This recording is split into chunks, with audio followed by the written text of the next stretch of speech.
Don't delay. Hey, what up? What up? What up? What up? What up? We back. Episode 39. Live and direct. Live and direct. The collective podcast is live. Talk to him, KRS1. Thinking of a master plan. This ain't nothing but sweat inside my hand. So I dig into my pocket and all my money is spent. So I dig deeper, but still coming up with lint. So I start my mission, leave my residence, thinking how could I get some dead presidents? I used to roll up. This is a hold up. Ain't nothing funny. Stop smiling. And still nothing move but the money. But now I learn to earn because I'm righteous. I feel great. So maybe I might just search for a 9 to 5. If I thrive, then maybe I stay alive. So I walk down the street whispering this, feeling out of place, because man, do I miss a pen and a paper, a stereo, a tape, me and Eric being a nice big plate of fish, which is my favorite dish. But without no money, it's still a wish. Yo, what up? This is the Collective Podcast. This is episode 39, and we are live and direct. Live and direct. Got Rodney Saucier Sr. here. We got Hopson the first here, and then we got Anthony Carter Jr. I am AC from LA. Rod is Saucier _ senior, and Trey is Trey _ Hop. What up, fellas? What's going on? What's up? What's up? Oh, we changed up? No baby hair? Nah. What? That 38 weeks in and you took off your baby hair? Yeah, I got hacked, man. So I had to change up everything. Okay.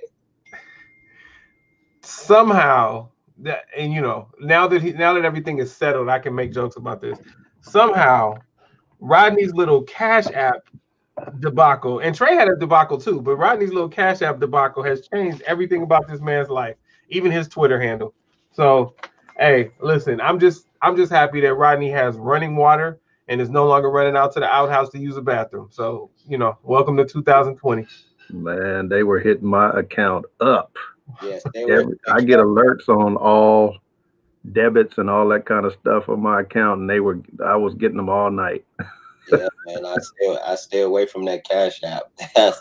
That's a different monster right there. I thought I was calling Cash App customer service for help, and they had me on the phone. They asked me, "So, what's your account balance?" I said, "What's your account balance?" I said, "How's that gonna help me get through this issue that I'm having?" And they kind of got smart and said, "Sir, listen, if you want us to help you, I know it seems weird, but these are the things that we're gonna have to do, right?" And they started asking me for information. I was like, "Man, this just don't sit right with me." Then I got an alert from my bank saying, "Hey, we declined a $200 and something Cash App going to, the people they had me sending it to see if it was fraudulent or not." Mm-hmm. And I told them, I said, "Yeah, my bank's got me on the phone, and they just sent me an email saying that a fraudulent transaction just tried to happen." And they said, "Oh yeah, that's normal. You can just ignore it." I said, "You know what? I don't think that's normal. Let's call on three-way and let's figure it out. Hold on, let me call my bank to see what the issue is while you on the phone." They said, "Sir, if you don't want our help, then we're gonna have to just end this call." Yeah. Yeah. How about that? Yeah. You know what's funny is Cash App doesn't have a customer service number. You can only reach them through email. Gotcha. Yeah. And if you put like Cash App customer service number, a number comes up for you to call. But they don't do customer service. Okay, so listen, while we are sensitive to the plights of both Rodney Saucier Sr. and Trey Hopson the first, I believe in Cash App, and I do a lot of business on Cash App. So listen, don't fall victim to what they both fell victim to. Be smart, be vigilant like they both were, and recover, right? Now moving on. What up, Jay Moore? Go Bruins. Javon Moore played back for UCLA, and now he's on my side of the fence now. He spent years and years, well, most of his youth as an athlete, and then a good part of his early adult life as an athlete. Obviously, I said he played ball for UCLA, but now he's a journalist. Started off in photography, and he does a little writing. And if not for me still being affiliated with Haywood, then I would maybe do some writing for TreVon, or maybe I write something for Haywood, and then Jay Moore just adds it to his. I don't know. We'll do something. I got to do something because all my writing talents are going to waste right now. But shout out to Jay Moore. He watches us every week when we're live. So thanks for coming on. I'm sure he'll have some interesting comments if he has a chance to stay on. That being said, Trey Hop has on an LA Lakers hat. Oh, thank you for tuning in, you guys on Facebook. Thank you for tuning in on YouTube. And if you're listening to the replay on Spotify or Anchor, thank you for sticking with us. This is episode 39, and I think we've only taken 3 weeks off, so this is our 42nd. We've been doing it for 42 weeks, and this is episode 39. Trey has on a Lakers hat. And while Trey does generally wear some team gear, it's been Eagles gear for maybe the last 5, 6, 7 weeks. However, I don't think he's dissing the Eagles right now. I think he's wearing the Laker hat because two big Lakers are in the process of signing extensions. Anthony Davis is signing a 5-year contract as a free agent, and LeBron is foregoing his 2021-22 player option and signing a 2-year extension. So they will both be signed through 2023, and then Anthony Davis for 2 years beyond that. And we'll see what LeBron does.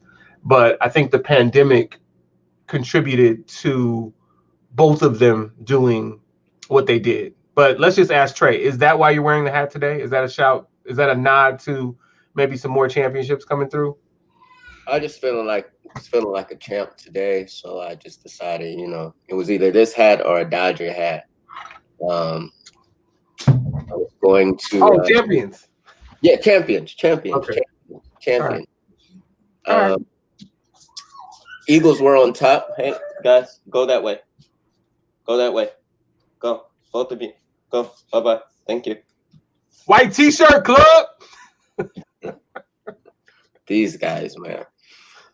But yeah, man, I just wanted, I felt, like I wanted to be a champ today instead of just being a division leader. And now that I'm not even a division leader, I feel like I had to, put them aside because they on punishment right now.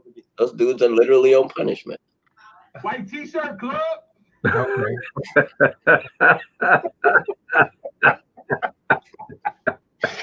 Well, I'm not here to diss the Eagles. I figured you were wearing the Lakers hat because of the contract. So all good.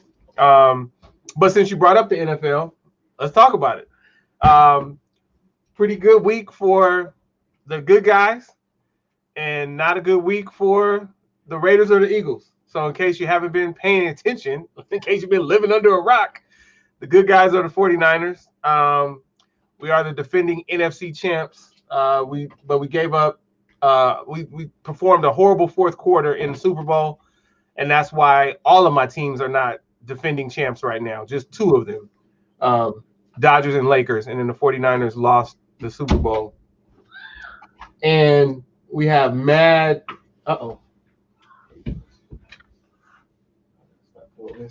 We got mad injuries that made us fall to 3-5, and then 3-6, and now we are. I don't know. I don't want to say we're on the comeback, but we're doing something, right? We had a good win, but we're still in it. That's the key. Like, obviously, we're all still in it. The 49ers can't afford to lose again. Interestingly enough, the Raiders and the Eagles can't afford to win it, or if we just in it. Usually you in it to win it. Yeah. I think we're all just in it still. I don't think we needed to win it. So power rankings for the week. You know, we do this each week, and the 49ers have been in the bottom, you know, on that when they were on that 3-game slide. But we got some people healthy last week, and now we have more people healthy for the Bills starters returning. We had 6 starters return last week, and eked one out against the Rams. Now we face the Bills. So we'll see what happens. So the power rankings are as follows. The 49ers were first for last week. The Eagles were second, and the Raiders were third. That's right? Yeah. Oh yeah, right. Like I still haven't even seen the score, but I just took Rodney's word for it. Like apparently they got trampled. Yeah, it wasn't pretty. Yeah, but I thought they were playing a Pop Warner team. But we go, but we go on to the next week and we see what happens. Did somebody from the NFC East say something? Yeah, man, I thought they was playing the Pop. I was pulling for the Raiders. I was pulling for the Raiders. And it's so funny. My Brit's stepdad is like diehard Raider fan. And he says the same thing. Like when the Raiders lose, I'll call him. I'll be like, "What's up, Papa John?" First thing he says is, "Raiders ain't shit." That's it. As soon as they lose, that's the first thing he says. And I'm like, after that, our conversation can go on. Say, "How you feeling today?" Raiders ain't shit. And then, see, I don't feel that way. I just felt like that was our bad game. Like you shouldn't mess with chemistry just because you paid a guy a bunch of money. mm-hmm. Sometimes when you make a mistake signing a person, and I'm gonna just go ahead and throw his name out there, Trent Brown. My philosophy is you don't pay someone for one good season. He had one good season for the Patriots, and they made him the highest paid right tackle in the NFL. Same thing happened with Chris Childs back in the day when he got all that money from New Jersey. Wow. He took it to Chris Childs. What's the small forward who got signed by the Dallas Mavericks a few years ago and's been injured ever since and hasn't played? Can I tell you one where we don't even have to go back that far? It's very, very current. Who's that? $109 million guaranteed to one of the worst quarterbacks in the NFL. That would be my quarterback, Carson Wentz. Terrible. He's not the worst. I said one of the worst. Yeah, but he's not one of the $109 million, $100 million players either. No, but his play prior to that dictated not just for one season. His play, it was more injuries than anything where you kind of got scared to give him that much money. But his play dictated for him to have. He showed over the course of time that he was a bona fide player. Now, this particular season, and from what I heard, he has had issues with teammates and all that kind of stuff in the locker room. They don't like his leadership skills. That plays a part, and that's a part that you really have to, I guess, as a GM, you got to kind of test the waters and see how teammates feel about this dude. You got Jalen Hurts right over there. Bring him in. Yeah, but even though they're 2-37, they're not out of winning the division. No, we still just one win out. So, you can't say, well, this is a wash with this guy. We're going to bring in the new rookie and see how it goes, because you don't know what can happen. But, yeah, in any other situation, Jalen Hurts would probably have that spot. But as far as the Raiders go, the Raiders' offensive line was playing great while Trent Brown was injured. And Derek Carr was firing on all cylinders. And this dude could not stop. Who was that AC I told you from the Rams? Defensive end that they let go.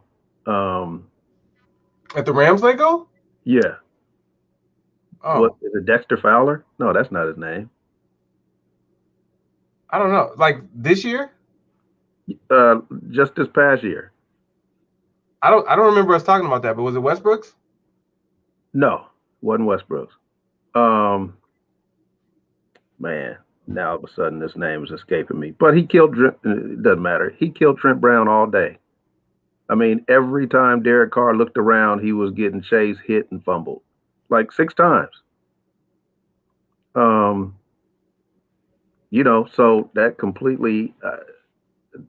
If the chemistry is right, sometimes when you watch a game and the chemistry is right, and you see the coach just leave those players out there, that's what you have to do. You have to have a feel.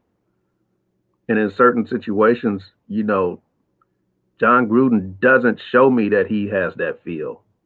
He for him to be the elite coach that they bill him as, sometimes I just don't see it. I don't.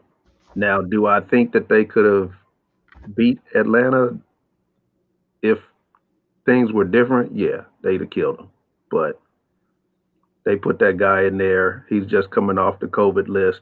He's been injured with serious injuries, and he got beat all day. And the Raiders got killed by a team missing Julio Jones and Todd Gurley.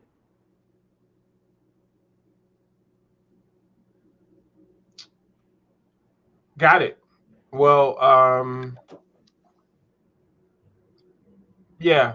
Well, okay. So I mean, I like our decisions. We just have a lot of injuries. So I'm rolling like with everything. I'm rolling. Well, I know somebody who played against you guys should be wearing a Debo Samuels T-shirt. Debo for president. Is that Mr. Jalen Ramsey? I don't know where it was, but he was getting abused. No. Listen, we like Jalen Ramsey. He makes contributions both, to the Rams and the 49ers. So we like him when he makes contributions to the 49ers. I'll tell you this. I still like the trade. Like, I still like Jalen Ramsey coming in and Marcus Peters going. And I keep wanting to call him Marcus Peterson. It's just Marcus Peters, right? Right. Yeah. He's annoying. And there was never any accountability. And he was always he was burnt toast at least 2 times a game in big moments. And somehow the Rams still made it to the Super Bowl with him. I didn't understand that. Hey, is our guy back? Because he got injured a lot on the Rams. What's our guy's name who went to Kansas? When I worked my Kansas football game, he was actually honored and moved into the Ring of Honor. The cornerback, the great cornerback who went to the Rams and was injured, Under Armour athlete. Starts with an A, and I feel like there's a Q in there. What is his name? On the Rams. The guy. You said a Rams corner? Yeah. But he's gone now. But he was on the Rams, and he was in there with Marcus Peters, and he was the leader of. At one point, he was the leader of the defense, but then, of course, that became Aaron Donald. But he was the leader of the defensive secondary. Okay, just look up greatest player in Kansas history. I'll do it. I can't believe I can't remember his name. Move on to something else because I feel silly. And you guys are gonna feel silly too, because his name starts with an A, and you should have been able to answer this. Nobody came out of Kansas except for him. Ooh, yeah, I can't say I might get some flack for that. Oh boy. KU cornerback. It starts with an A and it has a Q in it. That should be easy. Help me out. KU cornerbacks in NFL. A and a Q. Good Lord. Goodness. Aqib Talib. Oh, okay. Literally AQ. Whatever happened to Aqib Talib? Is he back with the Broncos? He left the Rams, went to Denver, and then I don't know. Oh yeah, Talib. I don't think he's on. Is he on the team? I don't think he's with Denver anymore.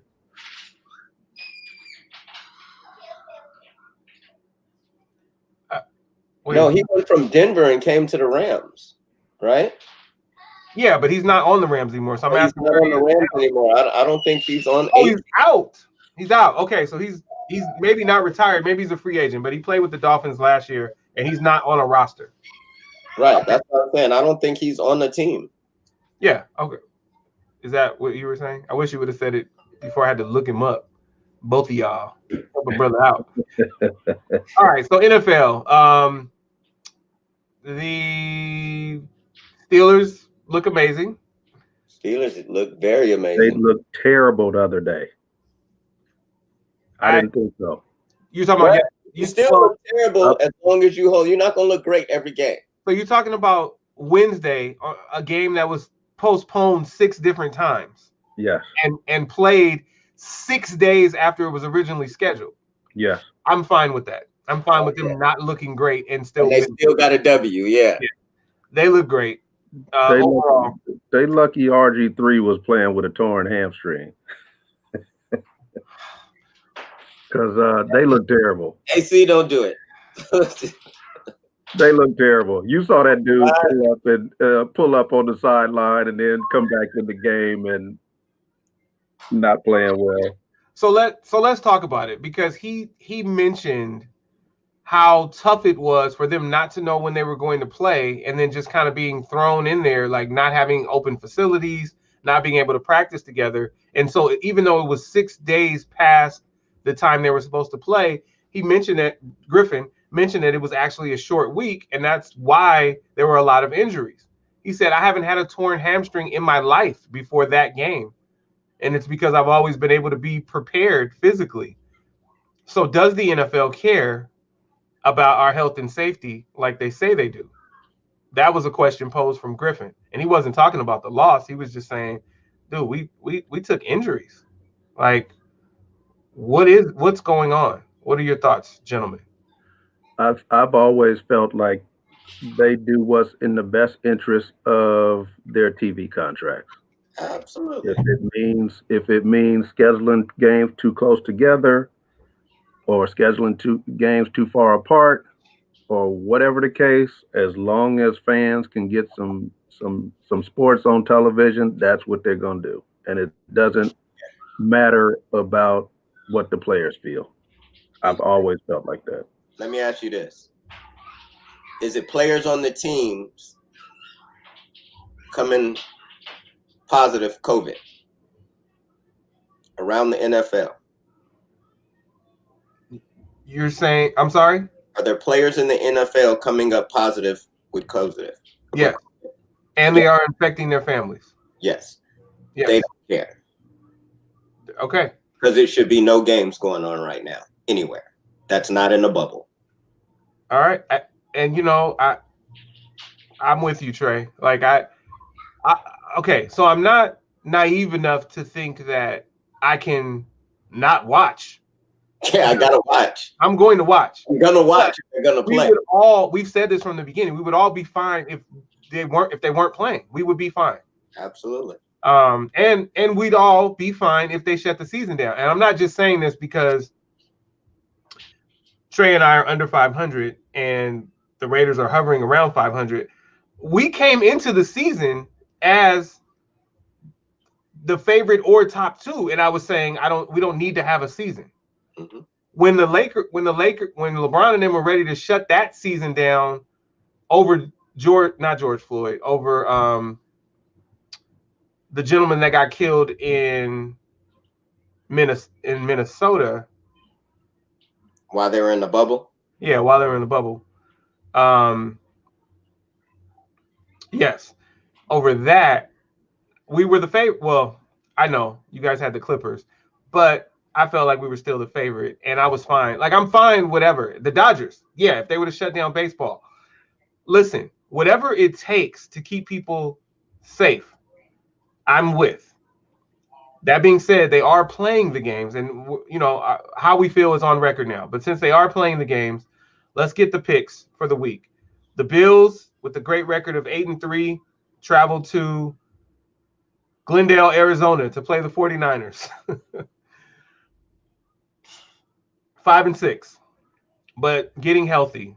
Who do you guys have? And if it helps, I know that Trey likes to talk in lines. So, all right. Yeah, Buffalo's favored by a 1.5 on the road. And they expect it to be high scoring. They have a over under of 48. Rodney, who you have? Bills, 49ers. 49ers. All right. I think they on an uptick right now. All right, Rodney. Eagles at Packers. Packers are giving up 8.5 points. Packers. Yeah, no brainer. Is an upset brewing in New York or in New Jersey, or do you have your Raiders handling business against the 0-11 Jets?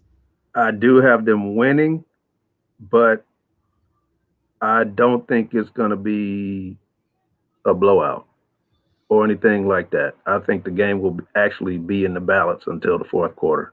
Okay, well, the line... And I may even say mid fourth quarter. Okay, well, the line is 8.5, and they usually give you 3 points for being the home team, so let's just call it 11.5. You know, they expect it to be fairly close, but they also have it as a 47-point over-under.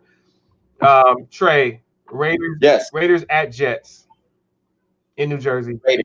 Raiders. All right, so we all have the Raiders. I guess the Jets don't have to upset anyone, but I guess it's possible each week. All right, Eagles at Packers. Oh, and I'll give you the line. The line is, because I know you love lines, Trey. The line is Packers minus 8.5 at home against the Eagles. Packers. 38 degrees. Packers. Really? Okay. You sound like my mother-in-law, who will definitely go against her Eagles and take the Packers in her weekly football pool. We had to talk about this. I said she wasn't a real fan to Brianna in confidence, and Brianna told her, and then she confronted me in Nevada in front of everybody, and I was like, well, no, it wasn't in Nevada. I was dropping Kayla off in Fontana, and she was like, what'd you say? I was like, well, if you go against your team, first of all, if you bet against your team every week, I don't feel like you can be a fan, because you could just not bet, but you bet against your team every week, according to sources. And she was like, no, it's not every week. And I was like, but you said, yeah, my team sucks, so of course I'm going to take the whoever it was, the Seahawks or whatever. Yeah, the Seahawks. And she was like, no, I was just saying it that week that I'm realistic.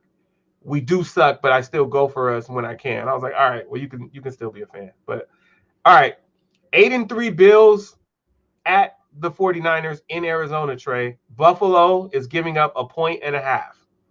Bills. In a neutral site. Yeah, you're wrong about that one, buddy. But it's cool. I understand that you're blinded by the lights, the shiny rhinestones and stuff. Dinner? Did they announce where they're playing at yet? Is it Arizona? Yeah. I literally said in Glendale, Arizona before Trey got it. Okay. At State Park Stadium. Dinner? I don't bet, Trey. That's not betting. I just said let's have dinner after the game. Is that what you said? After the game, let's have dinner. Well, I believe you still owe me a dinner from 2018. Speaking of dinner. It's dinner after the game. That's it. Came up in the wrong. You came dressed. You and Britt came dressed in the wrong attire. That's it. At the Yard House. No, it wasn't Yard House. It was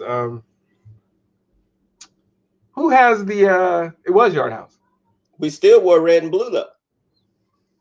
Yeah. You were very calculated. You know what you were doing. The Steelers, do they go undefeated? No. Rodney says no. Do they fall against Washington this week? No. Possibly. Well, Trey says no because he can't afford to have Washington win. I think they fall against Washington this week. Yeah. Dinner.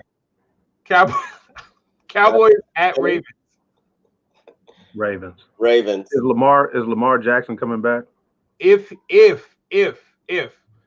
he continues to test negative, okay, that he will be done in time. He will be done on Saturday, and that game is Tuesday. So yes, if he continues to test negative, Ravens. Ravens. Okay, Broncos at Chiefs.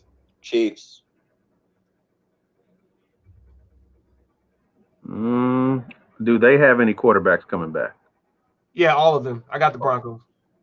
Yeah, I'm gonna go with the Broncos too.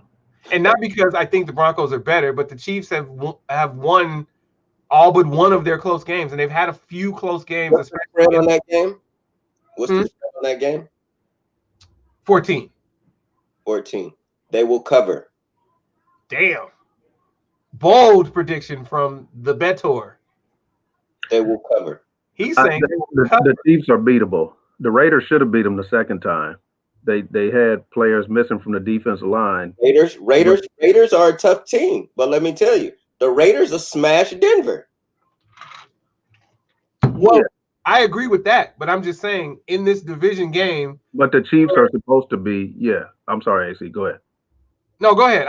It's not an indictment on who I think is better, Trey. The Chiefs are way better than the Broncos. I just think the Broncos could eke one out because they've had a lot of close games, especially in the division. Yeah, the Chiefs are supposedly the cream of the crop, even though Pittsburgh is undefeated. I mean, people are still saying, no, the Chiefs are the team to beat. But the Chiefs got holes, and they go the way Tyreek Hill goes. Yeah. If you got somebody that will, unfortunately, that cornerback that was sticking him last week went out like Nate Robinson. I mean, oops, did I say that? My bad. He fell down on every pass, and I think Tyreek had over 200 yards in the first half. First half, yeah. Yeah. I mean, you can't. But if you control Tyreek Hill, that's a whole different team. And if he twists an ankle or anything, they are done. Yeah. All right. Saints at Falcons. New Orleans -3. Falcons. Saints.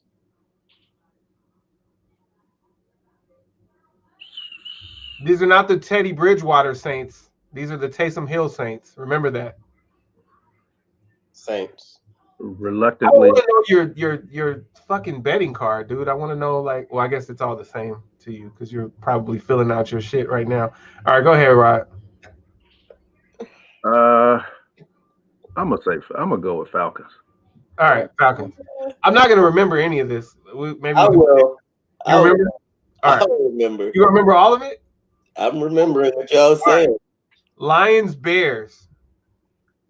Who's the interim head coach of the Detroit Lions?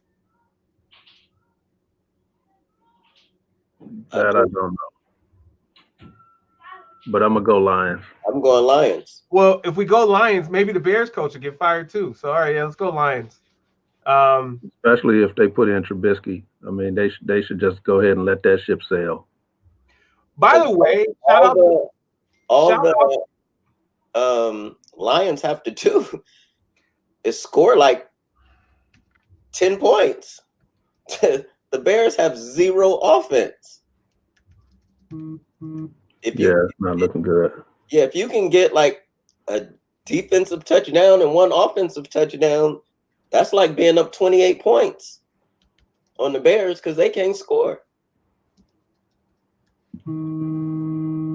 So, okay, shout out to Marvin Jones, who plays for the Lions.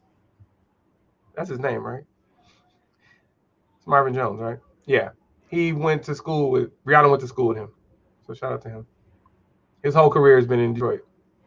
Unfortunate. But he balls. All right, so Chicago's so we got the Lions in the upset on the road. Cool. Browns, Tennessee. I don't care who the Browns play. I hate them. So I'm always choosing anyone else. Tennessee's giving up 5.5 points. And I don't care about the line. I know Trey does. But I'm definitely going Tennessee because I think Tennessee came off an L too, right? No, Tennessee won their last game. No, they won in overtime. Derrick Henry. It was a close one. Yeah.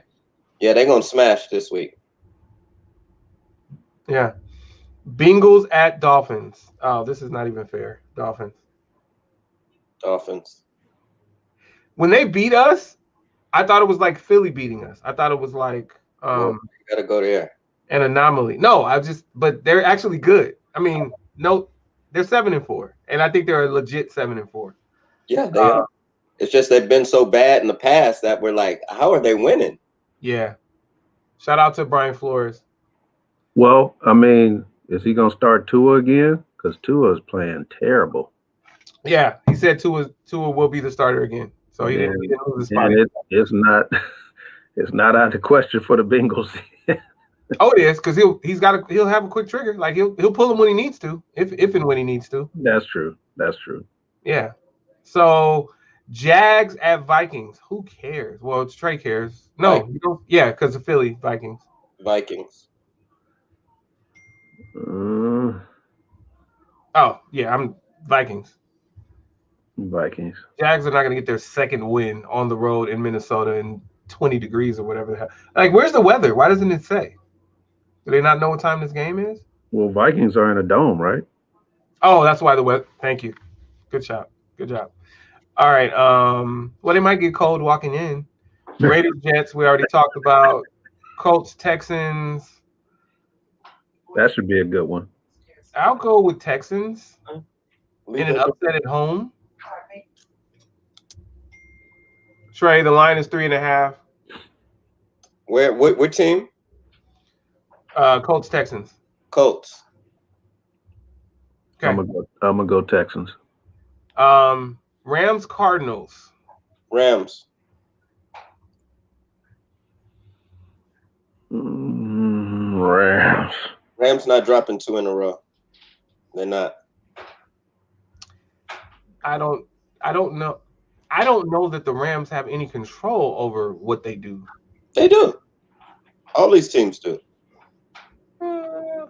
Well, in fairness, we had no control over anything when we had all those injuries. I just want to make that clear. All of our losses are because of injuries. All of them. All of them. All of them, and we got a lot of them. I don't really want to pick in the division. The Rams winning doesn't necessarily hurt me, but I guess it could help me because we would be tied with the Cardinals if we beat Buffalo, and that's the plan. So that would be interesting. Are you going to the game? Are you traveling now? Wait, you'll be in Arizona.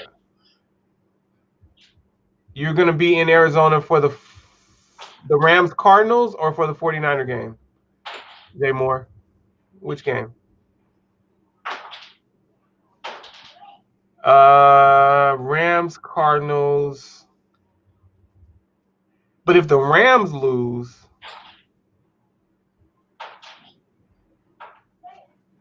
I don't know, man. The line is 2. All right, I'll go with the Rams. I'll go with the Rams.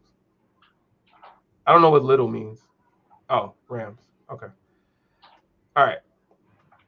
Shout out to Jay Moore. All right, yeah, I'll go with you guys. I'll go with the Rams just because it makes it easier for us to move up to third place.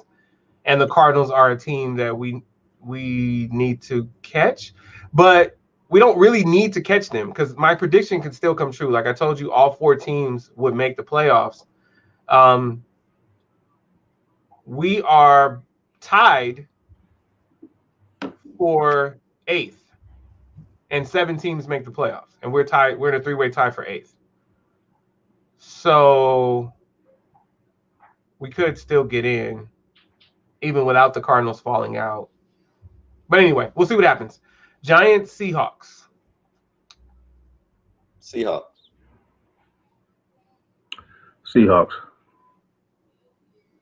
But that's gonna be a tough game. Why?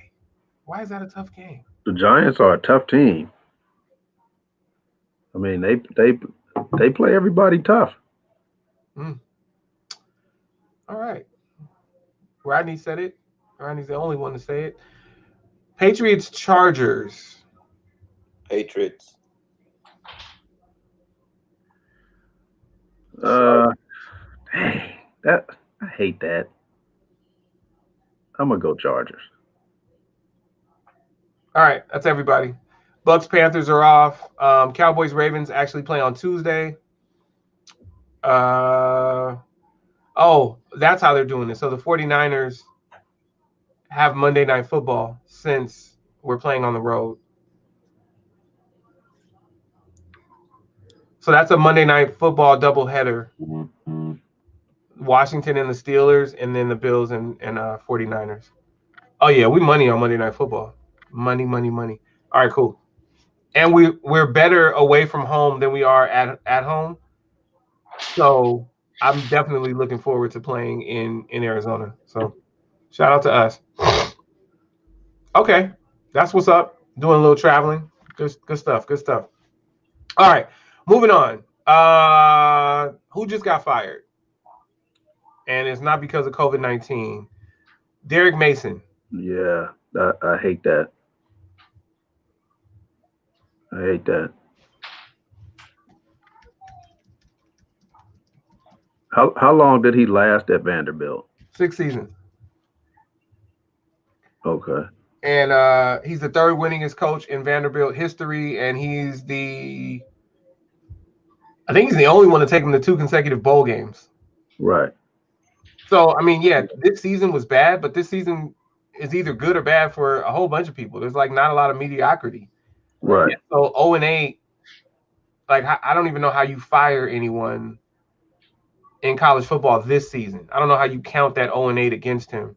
Right. All this, but everybody holds their jobs right now. But we just went from 14 black coaches to 13 with his firing in NCAA football. 13 across the entirety of Division I football.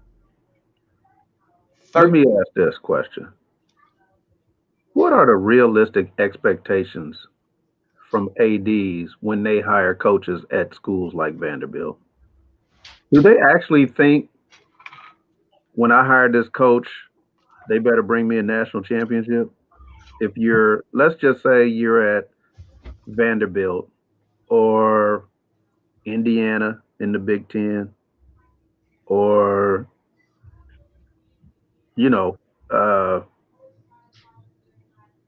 a school that's not necessarily traditionally known as a powerhouse school for football or even basketball. It doesn't matter. But what do they have realistic expectations at these schools, and or do they just want to be competitive? I don't know the answer to that question. But when I see stuff like this where you have a coach that's taking them to bowl games and doing well,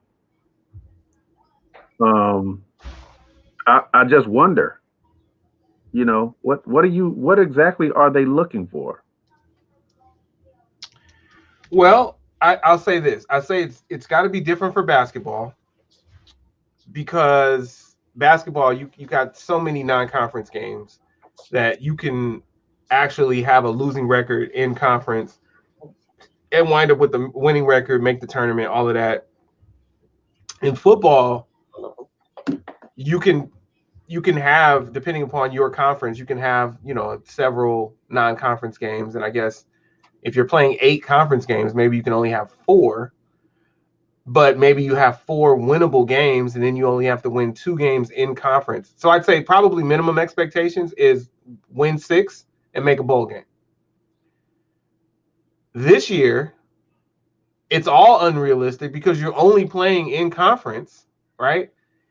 And so when you're in the SEC, well, who's in the SEC? Like, who? Let's look at their schedule. Let's look at Vanderbilt's schedule this year and see what the realistic expectations could have been. And I'm looking at Mac and Javon's answers, and I'm really like, okay. Oh, what up, Jimmy Mac? That's exactly what it is. Yeah, I think they do expect to strike gold. They just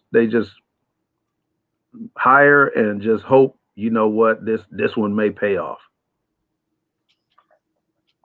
Okay, well then that's supremely unrealistic, because you're not gonna strike gold at Vandy. You're just not. Yeah, I'm gonna come right back to your comment, Jay Moore. I'm not firing a coach that's doing a better job recruiting better players than I've had. Unless he's just terrible when he's on the sideline. But if he's a guy with personality that can always taking shots at Chip Kelly. go in someone's living room and steal some top-notch players for me, even if we're not winning, if I could just get those players in the NFL and I can use that as a recruiting tool for other players, one of those years we may get lucky. But you know, that's I just don't get it. So let me go back to the comments for those listening. So the first thing Jimmy Mack said was, no, they do not ask. They probably ask FUBAR questions and expect to strike gold. Then he mentioned that they wanted to get rid of Mason no matter what at Vandy. And then Jay Moore, ADs are never realistic. They want success to keep their jobs, or they want to succeed to keep their jobs. And coaches get fired, so ADs show they're trying to win. Yeah, that's tough, but I think, yeah, yeah. Oh boy.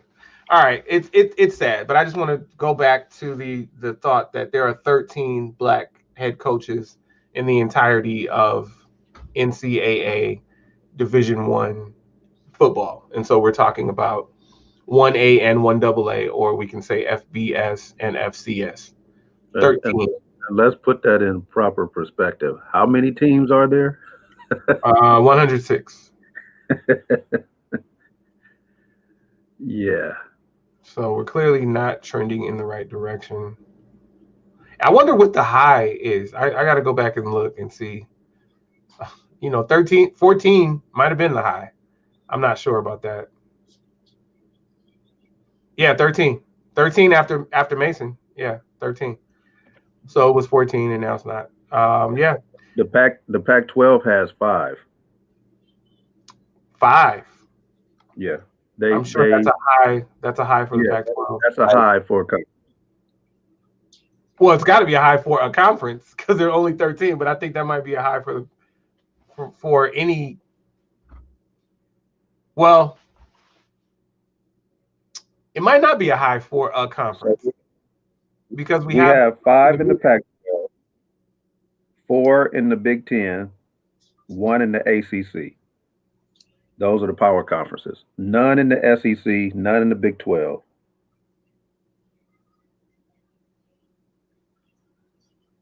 So, wait, how many did you say? Oh, that must just okay. So then that's just all right. So I take it back. That can't be right then. That's got to just be Power 5. They have 10 in the Power 5. Yeah, but there's more than 3 outside the Power 5 because you have the SWAC and the MEAC, and there's no way that you don't have more than 3 black coaches in those 2 historically black college and university conferences. So the number's got to be off. So let me check that number. Well, that number is probably considering the WAC and some of those other conferences.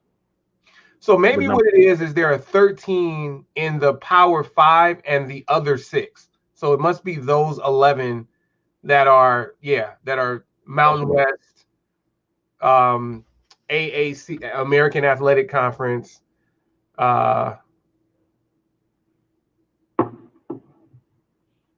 who else? Conference USA. Well, Jimmy, if we say Division I, all of Division I, then yeah, they have to count the HBCUs. But if we're just talking Power 5 and other 6, then no. So I think that's what it is. When we say Power 5 and other 6, you're moving over to the American, the Mountain West, the MAC, Conference USA.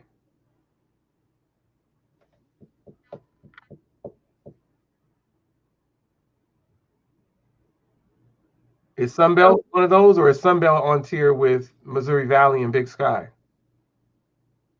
Okay, Sunbelt, yeah, because they're in there with the SEC group. Sunbelt, and I think there might be one more that I'm missing.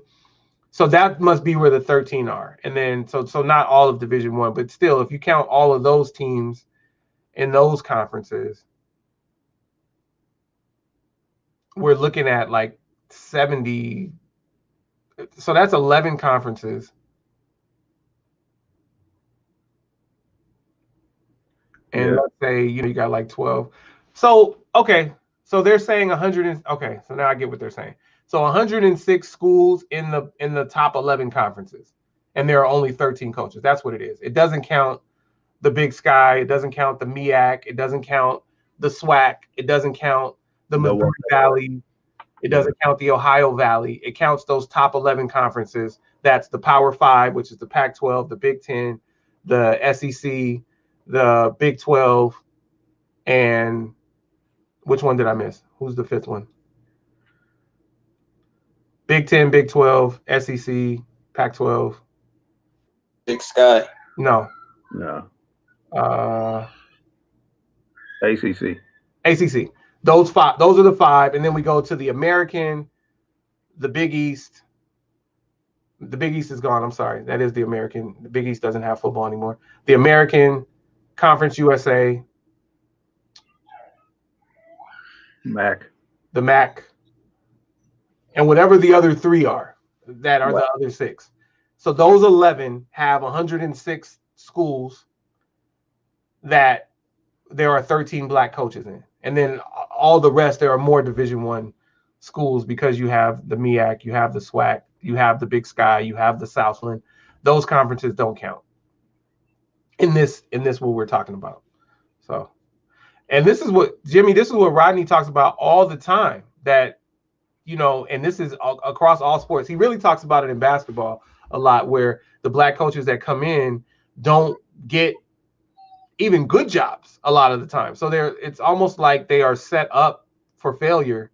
And so they wind up not succeeding, and then they wind up they're not in the mix to get those repeat jobs and all that, because they don't, there are very few who get cavi jobs and can keep going. Yeah. They don't get championship contender jobs. I'll say it that way. They get jobs where, hey, we need you to come in here and right the ship, or hey, we need you to come in here and develop these players. And by the time the players are developed, oh, you're gone. And then we bring in this hot name from the college ranks or from some assistant coach, and then they get in there and either get the credit, take it up. I mean, look at my Raiders. They had Art Shell, fired him. Hear this hot name, John Gruden, after Art Shell did the work, But I guess Al Davis is an equal opportunist, so he fired Gruden too. But I mean, we see it all the time in the NBA. They and it went back to when we were talking about Steve Nash getting that job. Like, how many black coaches actually get a chance to just come right in and coach Kevin Durant, Kyrie Irving, and potentially get James Harden too if a trade like that goes through? Or, I mean, they already have a pretty stacked team. He would just be the icing on the cake. Not many. Tyronn Lue, but people throw that at me when I make that comment. But Tyronn Lue wasn't Cleveland's pick to be the coach. That was LeBron's doing, saying, hey, this guy really knows basketball. We need to get him. And they acted on him because, of course, they didn't want to lose him. So you have so many coaches who's paid their dues, like Paul Silas, like Bernie Bickerstaff, like so many others who know basketball, who can turn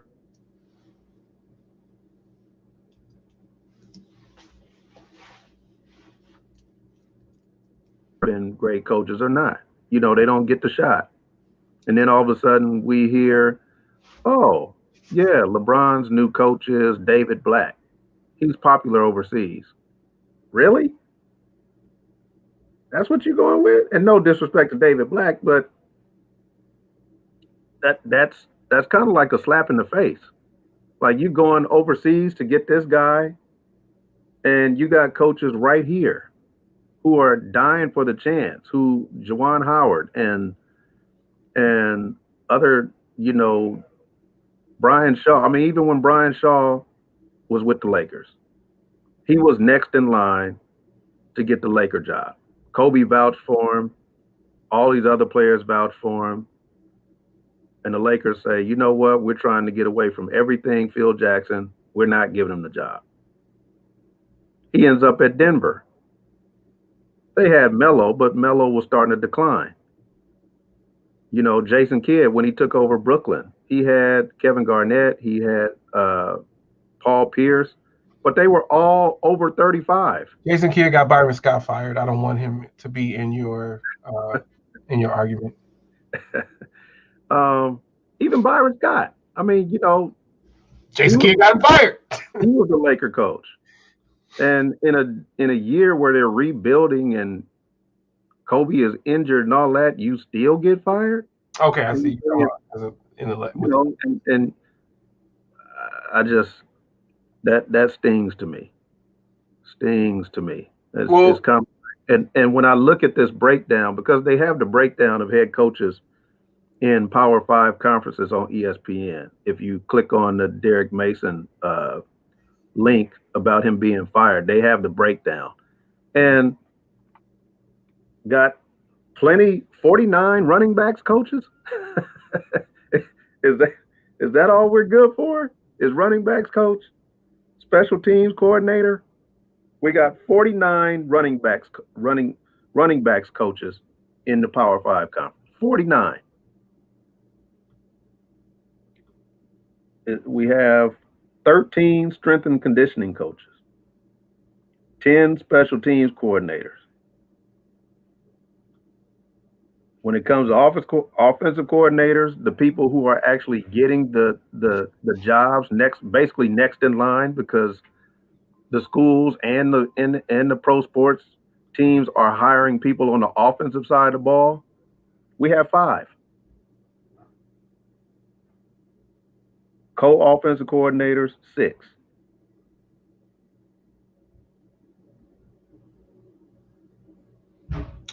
Associate head coaches, 12. Yeah. But those associate head coaches, they don't get the jobs, not the black ones. When that head coach is fired, they become interim until the end of the season, and then it's okay, we're looking for a brand new coach. Sound like Raheem in Atlanta. All right, so I just wanted to clarify something. I couldn't name. You hit it on the head. Exactly. I couldn't name the 6th conference. First of all, I was calling the other conferences. They're called the Group of 5.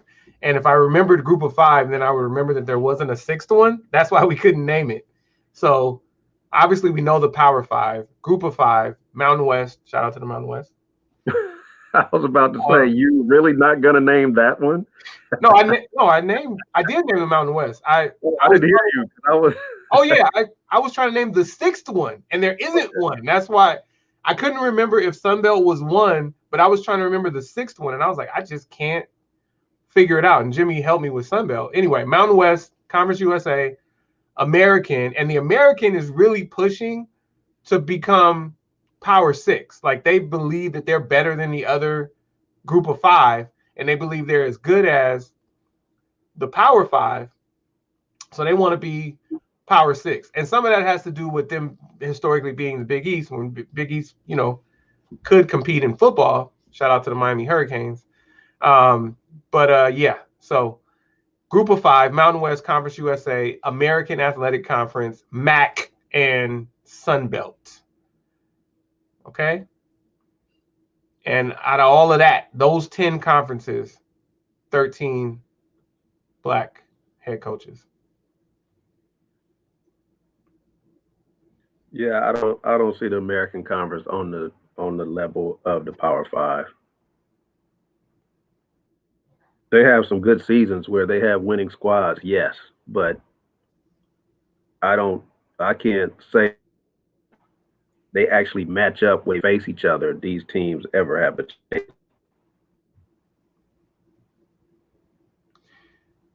Well, if they mess around and win one, then then they'll say, look. But outside of that, yeah. Boise State had a couple chances to do it for the Mountain West.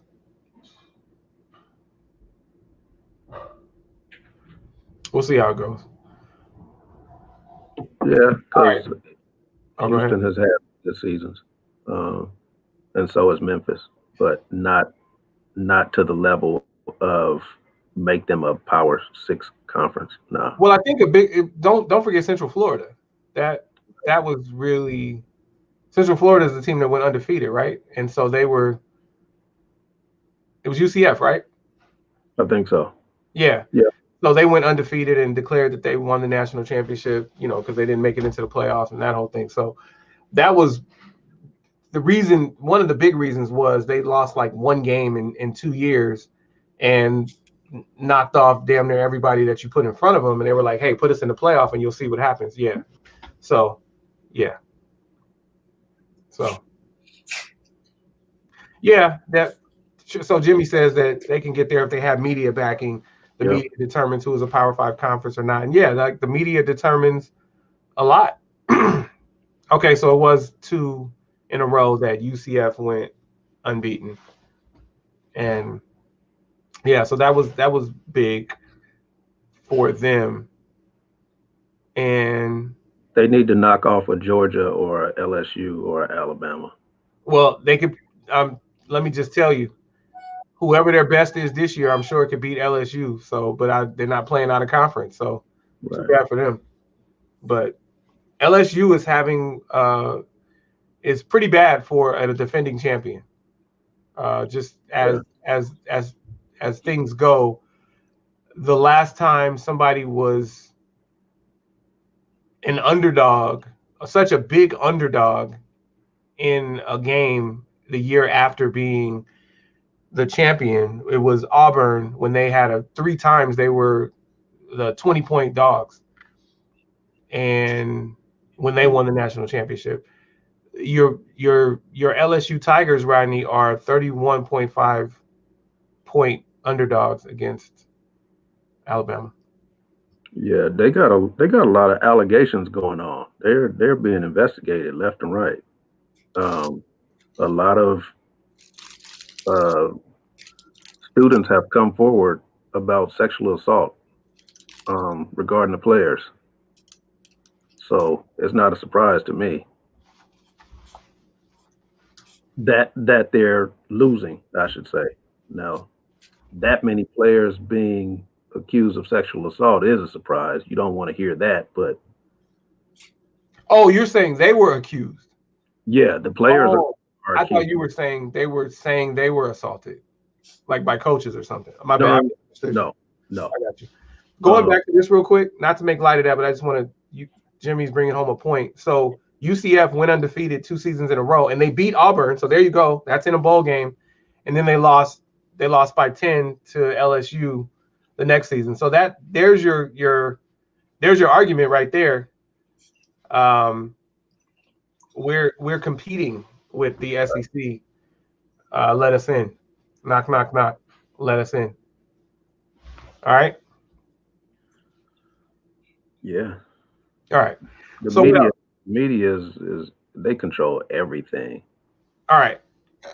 You're too early to pick picks. Really quickly, Rodney, do you have the Clippers repeating as NBA champions? Oh wait, they didn't win. Are you picking the Clippers again? No. With Serge Ibaka? No. No. Trey, are you picking the Clippers? Hell no. Rodney, who do you have in the East? As of today. Boston. Okay. Trey, who do you have in the East? I would say Boston. Yeah, I'm gonna rock with Boston. Okay. Jimmy, who you have in the NBA in the East? Coming out of the East in the NBA? And Javon, if you're still on, you can tell us who you have too in the East. So of course, Brooklyn is the great unknown, and they've got co-coaches. You know, Kyrie Irving is a coach. Kevin Durant is a coach. The coach is a coach. Steve Hall of Fame Nash is a coach. I'm still going with Milwaukee. I'm ride or die with Milwaukee. Okay, Jimmy says Milwaukee. Why? Because you dethroned them in the regular season. I mean, no, Milwaukee didn't get better. I think the team got better, but I don't think Giannis got better. You just can't. You got to get a jump shot, dude. This is the jump shot era. I don't think Giannis got better, and I don't know. You guys are failing to realize that Bledsoe was huge with that team. Yeah, Bledsoe is not Drew Holiday. No. Hold on. Huge. I am not failing. Okay, first of all, y'all picked the Clippers, so don't tell me anything about. Not with y'all. I never picked the Clippers. Yeah, you didn't pick the Clippers? Ever. What was your transgression? So you trying to say you picked the Lakers and the Dodgers, Trey, in the beginning? Excuse me? Those are the teams I rock with. I know, but is that Dodgers and the Lakers? Rodney too, but he chose against both of them, so I'm just making sure. You never heard me say anything Clippers. Okay, fair. So Rodney is the one. Clippers is only going to win in our lifetime. Okay, I got you. So Rodney is the one. Listen, Giannis Antetokounmpo's brother has an NBA championship, so he will teach Giannis how to win. Okay, and that's his little brother, and he's already better than him. He's better than the little brother. So I got Milwaukee until somebody dethrones them. Well, they get dethroned every year, but until you tell me that somebody's going to have a better regular season, I don't believe they will, and I believe Milwaukee will put it together in the postseason. And who better to agree with than elder Marcus Johnson? And shout out to MJ, my man. He's of course going to go with the Bucks until he doesn't. So I'm going with the Bucks. Now, who do you have in the West, Rod? Do you have the Clippers again? No, the Clippers downgraded. I got the Lakers. You got the Lakers? Yeah. Okay, let's go back to the East. Who do you have to make the playoffs that didn't make the playoffs last year? Brooklyn. Okay, give me another one. That's not the one I'm looking for. Maybe Atlanta. Atlanta's definitely going to make it. It looks good on paper, but we don't know what that's going to be like. But they look good on paper. They look really good on paper. The reason I paused when I said Boston is because I think Atlanta's going to be that sleeper team that could really come out. Mm-mm. Okay. Wait, maybe that's what it was. Did you pick the Celtics to win? To come out of the East? Yeah. No, there was something wrong that you did. Yeah, I picked the Celtics to come out of the East. That's what I did. And it wasn't against the Clippers. It was against the Lakers. No, I picked the Celtics to come out of the East against the Clippers. Yeah, you were all kinds of wrong. Oh, and you were all kinds of wrong. Because no one had the heat. What you say? I said no one had the heat. Once we got to the Final Four, I had the heat. Well, that's come on now. The Final Four in the East. Right. No, so that's just the second round. That's after the fact.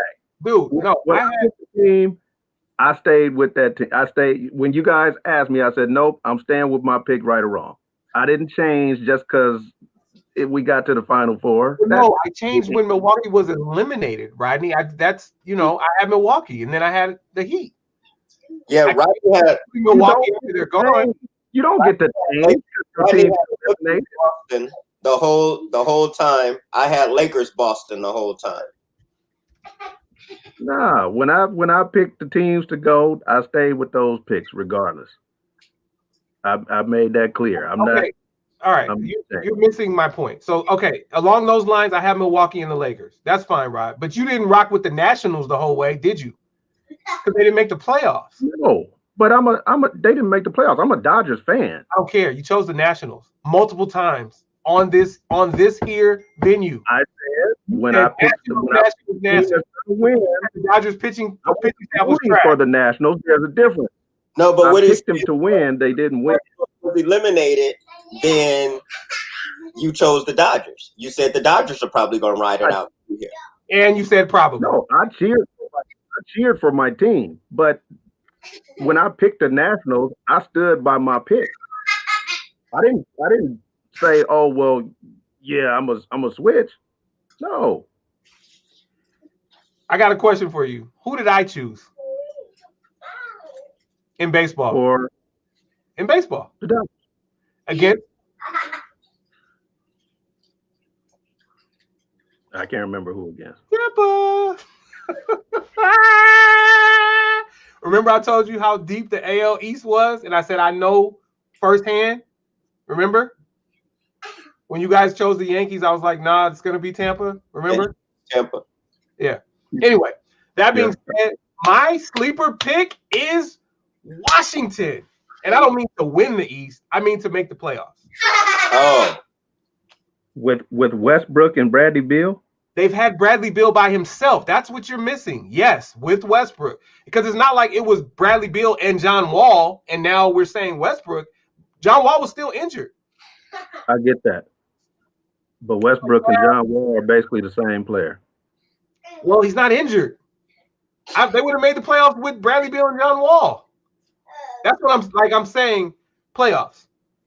Now, I'm not saying it's great, but then again, maybe Westbrook will see, hey, buddy, go Bruins, but nobody wants to play with you. So kind of fall in line with Bradley Beal. Maybe he won't. I don't know. No, that's not his personality. He won't do that. I want Bradley Beal to do well. I do too. Yeah. So, Jimmy says no Atlanta. That's where your Trey is, right? Yep. Yeah. And a lot of things depends on who actually wants to play. Because I mean, when I look back at it, I didn't realize how much the Clippers didn't want to play in the bubble. Like, after the hindsight, but they didn't want to be there. No, they just weren't that good. No, they didn't want to be there. The whole year are really, they didn't want to be there. There's no excuses for me. They didn't want to be there. You're saying they didn't want to be there, so that's why they lost. That's an excuse. That's literally an excuse. I didn't say that's why they lost, but I'm sure that contributed to it. They lost in the second round, right? Yes, they did. Okay, just making sure that you know that your pick lost in the second round.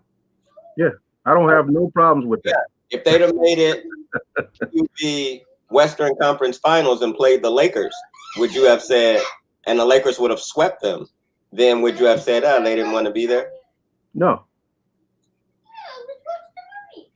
Hey, Rodney, I think you should be forced to wear a Clippers fitted back up. A Benoit Benjamin jersey. When we made these predictions, a lot of this stuff wasn't going on. So because I originally had Portland gonna playing the Lakers probably to the end, or maybe upsetting them with Trevor Ariza, but then he decided not to play. So there were a lot of factors in why I chose the way I did.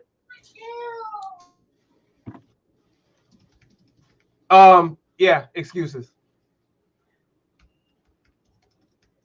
Do I make excuses about the 49ers losing in the Super Bowl? I can say we lost.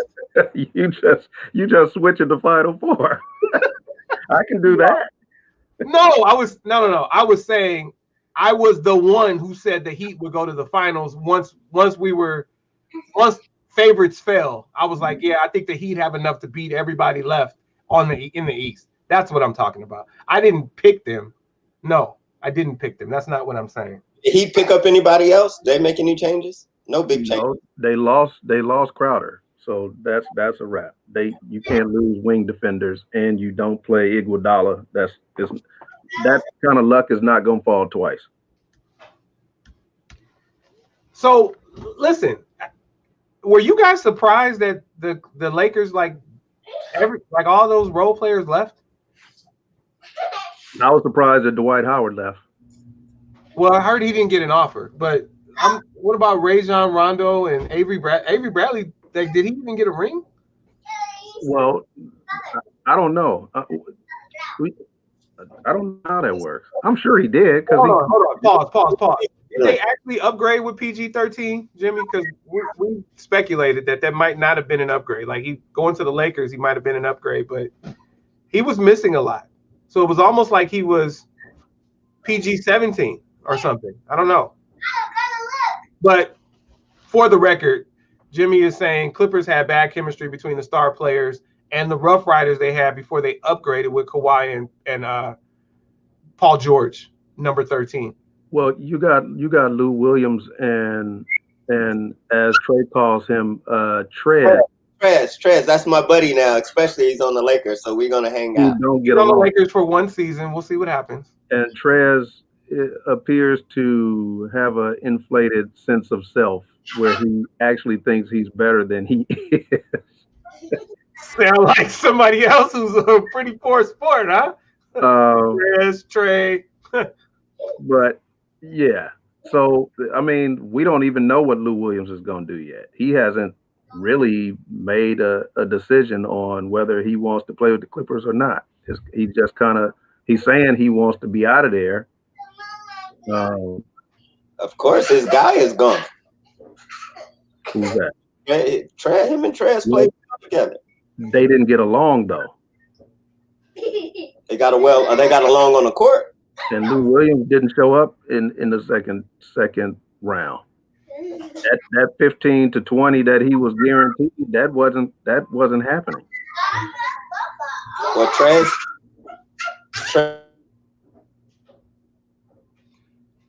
Okay.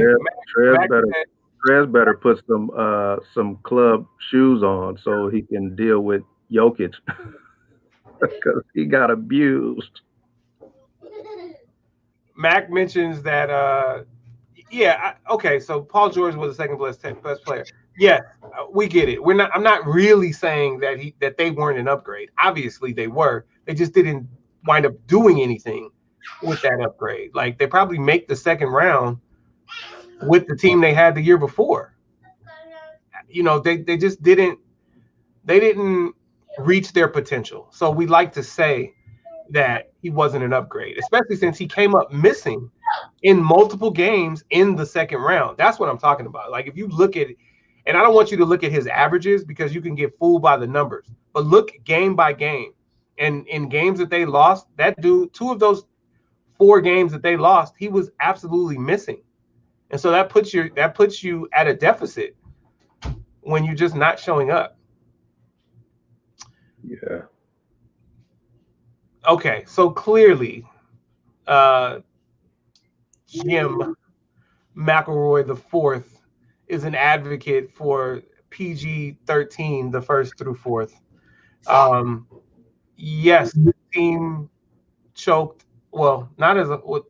Yeah, the team choked. I don't think the Kawhi did, but I get what you're saying. Name for that guy. His name is Paul George. But he's specifically saying that it wasn't just George; it was the whole team. But if we go with your argument that he's the second best player, and if your best player is balling out and your second best player is not balling out, and players are taking their cues from you, the second best player, and you're not balling out, then what? Yeah, and then Landry Shamet was injured, and they had no backup for, and he's gone. He left the Clippers, and that was their best shooter. So I don't see where their team got any better. Serge Ibaka. Serge Ibaka is how old is he? 50? Over Trez. Serge Ibaka over Trez. Serge Ibaka is 57 years old. So for the Lakers, did you want Serge Ibaka or did you want Trez? For the Lakers, I would definitely love Serge Ibaka. Because at this point, he's just going to be a defender. And Trez is too little. Trez is not too little when you got AD on the team. Trez is too little, and AD doesn't like playing center. But he will do it. He He will do it, but he does. When somebody mentally doesn't like to do something, they don't always put their full effort into it. Listen, when you have to do it for one game, like when they play Utah, then he'll play it, and Trez will still be great on the court. So I won't say great. That's a great segue, TreVon. I'm gonna go with your full government. Well, 2/3 of your full government name. I'm gonna just call you TreVon, and then go to Hopson. I'll skip the L. But you took us back to Rodney's argument of why the Clippers would beat the Lakers and ultimately face the Celtics. It was that Davis didn't want to do the things that Davis would need to do to make the Lakers successful. And he talked about Davis mentally not wanting to do the things that he ultimately wound up doing and that he has since spoken on. And I think that Rodney, with this 5-year contract, I think he's telling you, because we already knew it, but he's telling you and people, naysayers like you, hey, I just won a ring, and without this move, I had no hopes of a championship coming anytime soon. So I'm going to continue to do what it takes. I'm gonna like whatever it is necessary of me to keep winning. So I don't think that's a thing, Rod. I think that you think that's why he signed, or because he was going to get that max salary that no one else could afford? Oh, people could afford it, but he likes where he is. Exactly. Wait. Lakers could give him. This is exactly what Rodney says. He talks about AD being tissue. Rodney, you want to read this comment from our avid viewer? Oh, I see it. I mean, I told you, ingrown neck hair, sprained toe, whatever. He's gone. Read his comment so that the listeners know what he said. 8 times a game. I read it. No, read it to the listeners, Rodney. Oh, okay, my bad. AD is soft. He's gonna get hurt 8 times a game. I wholeheartedly agree. Yeah, he does, Jimmy. He was always saying that. That's so funny. Like, we were all terrified when the ankle thing happened because we're like, oh, game 7. Oh, just a bump, just anything, every foul. Didn't you say something about his eyelashes like getting in the way? Everything. Yeah, Rodney. When I asked you to read the baby's bottom to the listeners. And that last second shot is what really motivated him to really want to play harder, because he felt like, okay, I accomplished something. That's what made him play harder. His game changed completely after that. So I said that if I had a son, I was going to find a way to somehow call him Boogie. And this is because I saw a lacrosse player who was nicknamed Boogie, and I watched him grow up on the field, and I was like, Boogie is a cool nickname. Now, obviously, I had a daughter, and I didn't want to name her Boogie or nickname her Boogie, so I nicknamed her Munchie. But and Boogie's still on the table, although if I do have a son, he's probably going to be Trey for 2 reasons. He would be Anthony the third, and also my lifelong friend is named Trey, like named Trey. So we'll see. But how do you guys feel? Do you guys feel for Boogie, for go DeMarcus? Go DeMarcus. Do you guys feel for Boogie Cousins? He has had the worst luck, in my opinion. But what do you guys think? Yeah. Definitely. He's had that. You feel for him? I do. And if nothing else, I would have liked to have seen him re-sign with the Lakers for 1 year, just to see what came out of it. Who did he go with? The Rockets? The Rockets. Seems like everybody's going with the Rockets. Not gonna happen. Here, read this, Rodney, before we move on, so that the listeners know what else you guys are saying about Anthony Davis. I love Mac. Dude, he hurt himself in game 5. He tripped over his own feet and was down for like 12 minutes. Boy, is this stuff really, really funny after the ring. Because if they would have lost that, oh boy, this would not be funny. But it's yeah. I'm sure there were moments he fought himself to not go to that sideline and just stay on the bench. I'm sure he did. Yeah. Man. All right. So So we got it. NBA. So college football, are you guys even watching? And if so, what do you guys think about the college football playoff? Will it actually happen? And if so, yeah, this is true about Boogie. Jimmy Mack says Cousins was on a Hall of Fame arc until all the bad injuries. Yeah, and then just going with contenders and it not working out. Like, obviously, he got injured again in Golden State, but also they went to the finals and everybody got injured, unfortunately. And then with the Lakers, he got injured, and they wound up cutting him, and so he didn't even go to the bubble. Yeah, and now there's no shot in with the Rockets. No shot. Sorry. Holla back.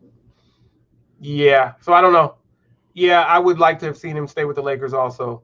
All right, so college football playoff. But just before we move on, you said you heard that Dwight didn't get an offer from the Lakers. I thought he hurry up and took the offer that he with the Sixers because he was having some issues with the Lakers. I didn't hear that was the issue that he, because I thought it was strange. He just married Tia Cooper from the Sparks and plays for the Lakers, just got a ring, and he had a issue with the coach not playing him every game in the finals because they went small.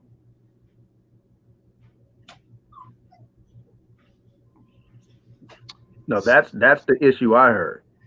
Okay, well, that's silly. If that's the reasoning, that's silly. But that's Dwight Howard. Because you just humbled up. You just humbled up and came and got this ring and seemed to be a great teammate this time around. So how do you leave that? He tweeted, "Thank y'all, LA, this LA for life," or whatever he said, and then deleted it and went to wherever he went. You said Philly? For some reason, I thought he went. Oh, yeah, he went to Atlanta. Really? Yeah. Yeah. Well, I was told that it was because he didn't get an offer at all. And he got one from them. Like, he expected an offer. He expected it, but then when they knew they was getting Harold, then it was no offer anymore. Well, no, he signed for the minimum. He signed for the veterans minimum. And then they took it back? No. He was going to get the minimum from the Lakers, but he took the minimum from the Sixers. 1 year deal, 2.5. So you proved an integral part of the Lakers championship. You don't know what you're getting in Philly other than you're getting Doc Rivers, and you don't know what he's going to be able to do with them.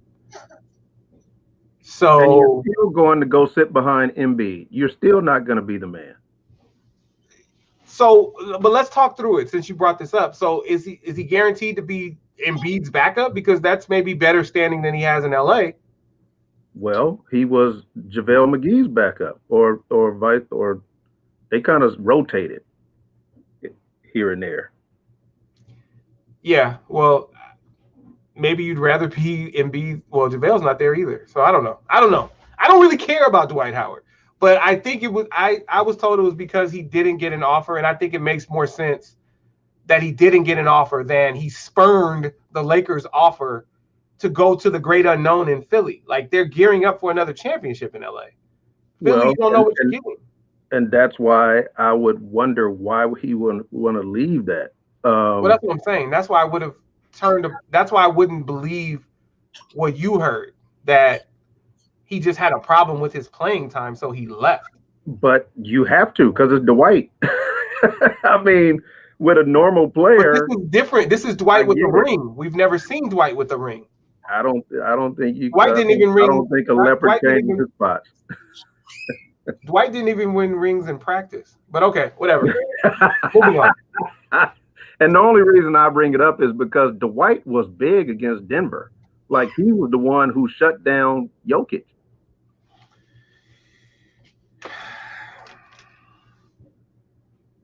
That was my point. Jameer Nelson. All right, so how about this? College football. Anybody care? Oh my God. Yeah. I mean, not anybody. I mean, y'all, because we don't talk a lot about college football. I obviously care. Yeah. these guys who are watching us right now actually care. But so, who's your pick? Who's going? Who are the 4 going to the playoff, and then who do you ultimately choose?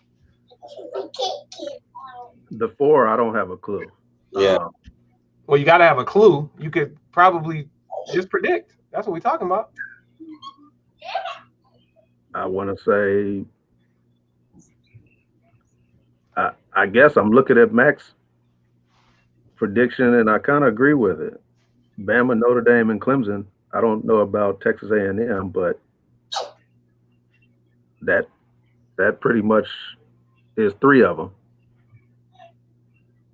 I mean, for me, I always say the sports writers and the media, they pump them up so much. Even if they have a late season loss, they find a way to still keep them up in the top 2. Exactly.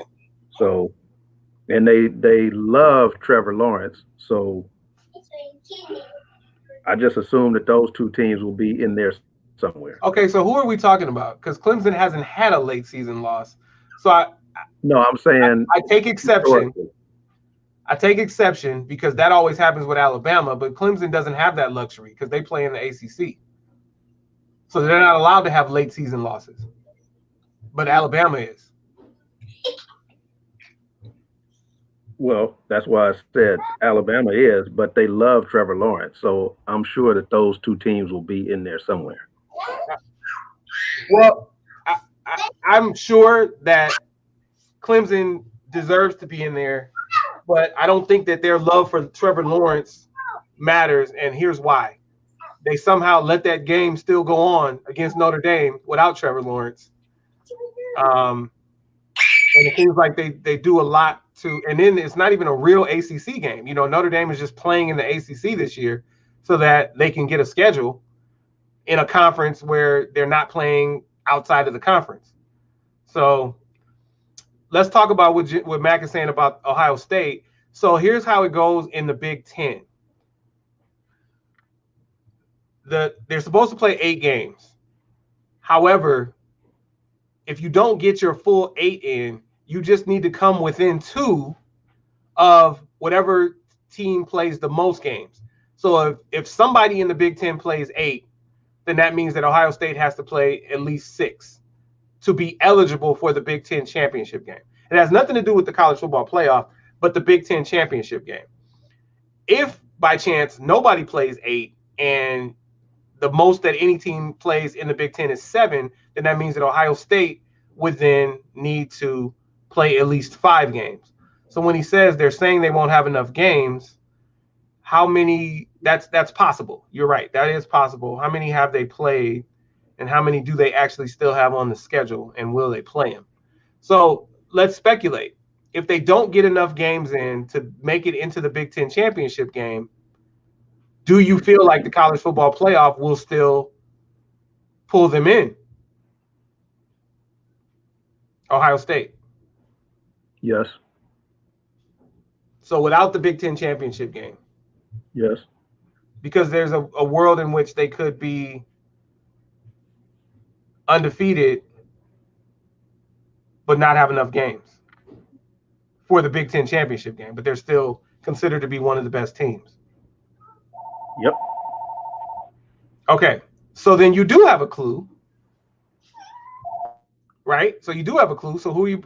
Right. Hi, this is Rodney with the analog phone line. I'm surprised you can still see me while I'm on dial-up. Doctor's office. Don't mute it. Yeah, I still have a landline. So what do you think? So then we say Alabama, we say Notre Dame. So Jimmy is saying Texas A&M if Ohio State is not in. And he's really feeling like Ohio State's not going to be in. So, Texas A&M as of now will be the next one up.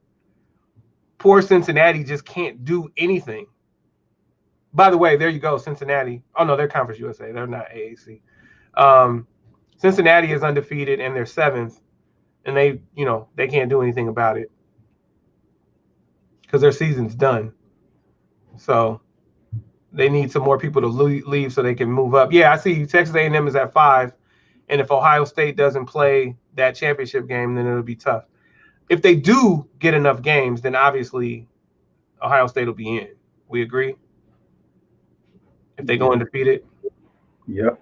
they'll hold out Texas A&M. They should, yeah. This is interesting. All right, well, we'll see what happens. All right, so let's say we go with Jimmy's. Where to go? Let's go with this. Who you guys have?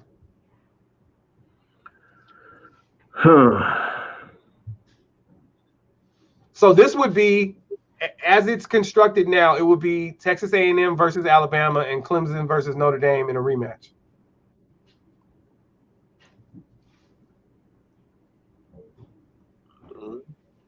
Wait, okay, so say it again. Who would play who? Bama? Texas A&M at Alabama, but obviously in a bowl game, and Clemson at Notre Dame in a bowl game. So these will be neutral sites. I'm gonna go Bama Notre Dame. There you have it, Notre Dame. That's 2 of them. As much as I hate saying that, so that's what you have? Bama Notre Dame.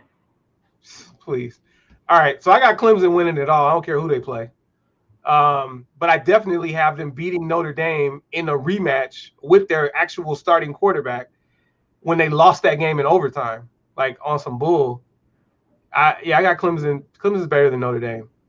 I got Clemson beating them, and I've got them beating Alabama. I don't know much about Texas A&M, so maybe Texas A&M upsets Alabama. I don't know, but I've got Clemson over whoever comes out of that 1-4 game. Well, you know what? That's a great point because they would potentially play in the ACC championship game. So, well, if they beat Notre Dame in the ACC championship game, then Notre Dame doesn't go to this playoff.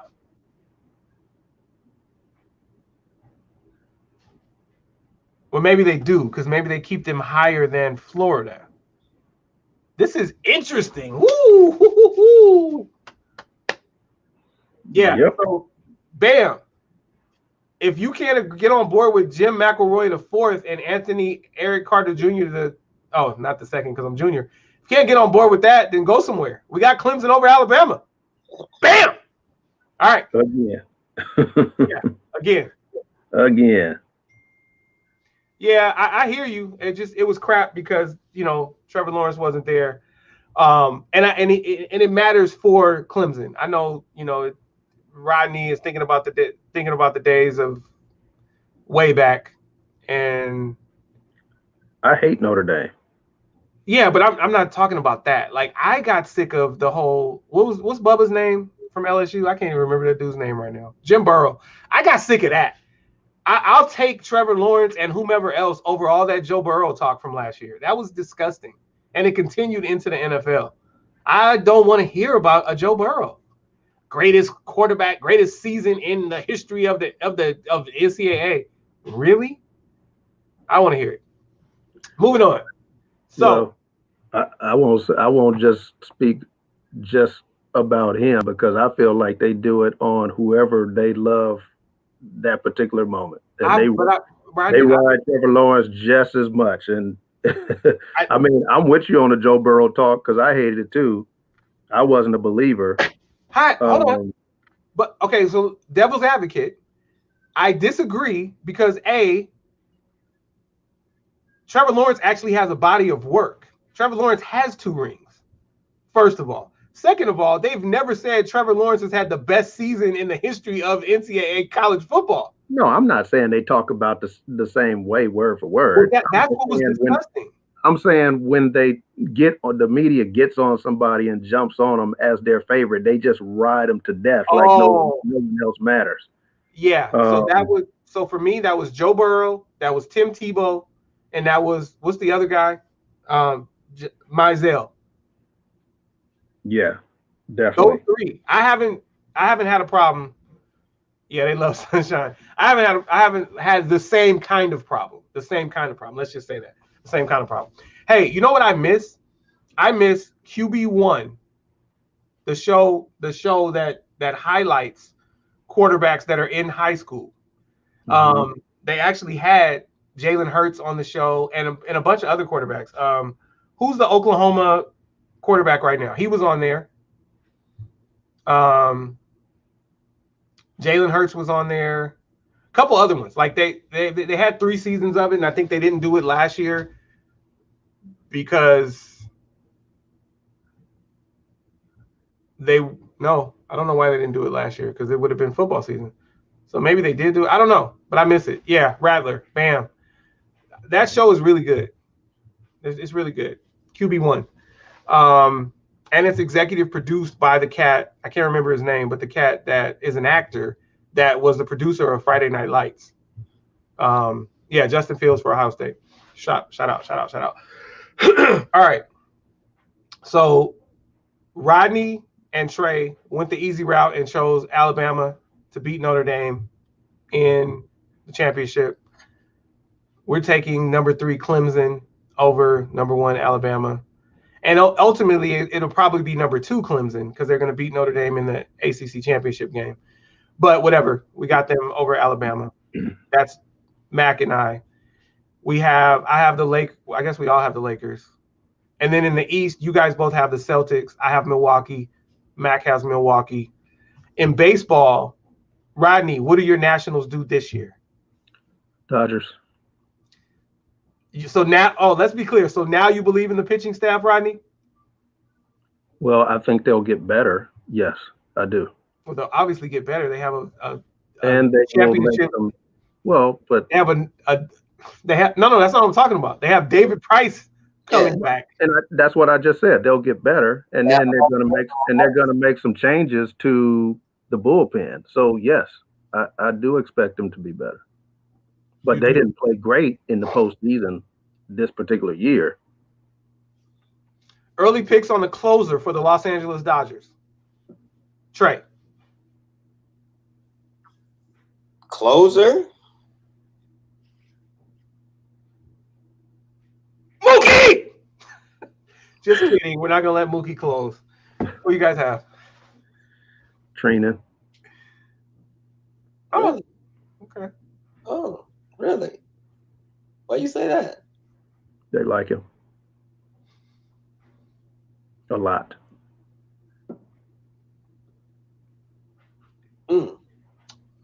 Okay. Yeah. All right, Trey, who you got? Yeah, that's it.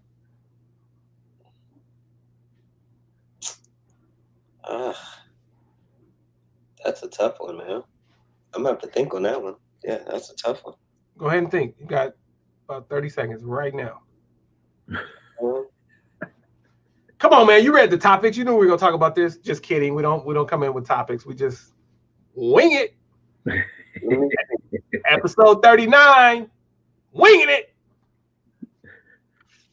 So I put the topics in Slack and asked them to add to them, but they won't go to Slack. So I just stopped doing it. Stop it.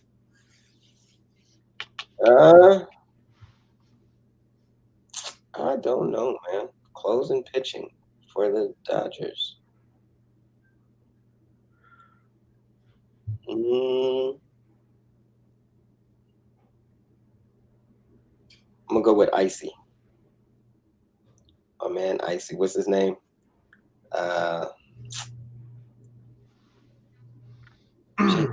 Slipped my mind. Icy. The one chain came off in the World Series. What's his name? AC. What are you talking about? Icy. Jeez. Hold on. Mm-hmm. Who the hell is Icy? That's what we were nicknamed calling him. Now I don't forgot his real name. I don't have a clue. Hold on.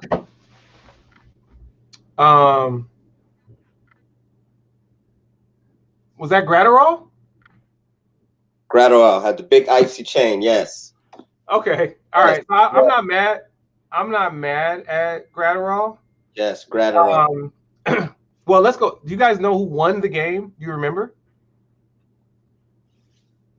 The winning pitcher? It was Gratterall, right? No, but that's a good pick. It was actually Gonzalez. Game. Yeah. It was Gonzalez. Gratterall came in afterward, and then Urias closed it. I was saying I was early on Gratterall, but then toward the end I was liking Urias. So Jimmy says closer by committee. I'm not mad at that. I think that could ultimately that's where we'll be in the World Series, closer by committee, I'm sure. Or maybe not. We'll see. But I'm gonna say I'm gonna go with someone. I'm gonna choose Urias. But he's a starter, right? He closed because they didn't have anybody else, but he's a starter. Started a lot of games. Okay, so then I am going with Gratterall then. Okay, so I'm gonna go with Gratterall. Okay, all right. Nice. Yeah, you're right, Rod. I forgot about that because he was in late in so many games because they had to shorten the rotation. Yeah.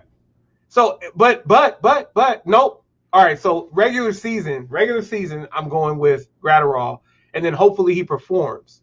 However, we're gonna have 3 aces. So you going back to Jansen? Huh? Listen, I was a Red Sox fan for 23 years. Y'all know that, right? I went through the curse and all of that.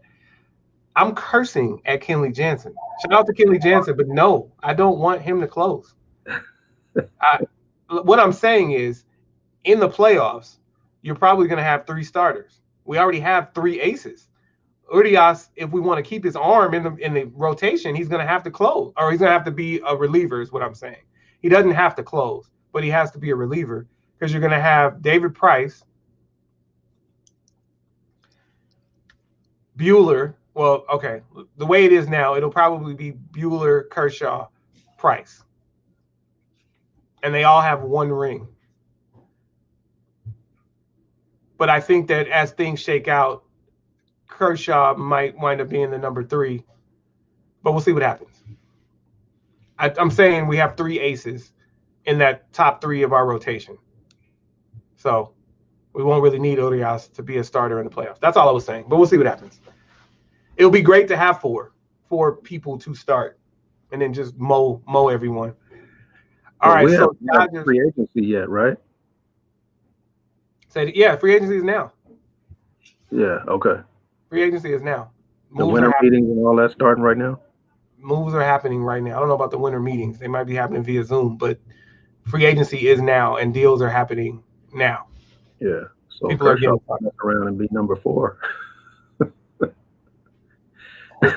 Oh. Didn't know who they bring in. Oh, if they bring in a pitch? Oh. Yeah. Well, we'll see. Yeah. All right. So Dodgers. Jimmy says Yankees. Yeah, let's do an early pick. So Dodgers. Yankees what? Dodgers Yankees. I'm agreeing with that again. A few minutes ago.